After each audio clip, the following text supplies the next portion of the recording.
This channel does not promote any violent, harmful, or illegal activities. All content provided by this channel is meant for an educational purpose only.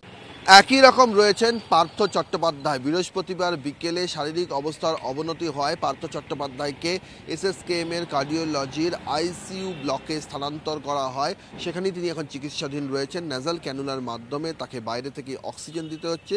মৃদু শ্বাসকষ্ট তার রয়েছে। এছাড়া একাধিক পরিকল্পনা রয়েছে পরীক্ষার, চিকিৎসা সংক্রান্ত পরীক্ষা নিরীক্ষার। তার মধ্যে ডপলার টেস্ট রয়েছে, হল্টার রয়েছে, এক্স-রে করা হয়ে গিয়েছে, ইউএসজি করা হবে, এইচআরসিটি করা হবে। এই সবই হচ্ছে পার্থ চট্টোপাধ্যায়ের শরীরে হিমোগ্লোবিনের মাত্রা কমে যাওয়া, যার জন্য তাকে রক্তও দেওয়া হয়েছে।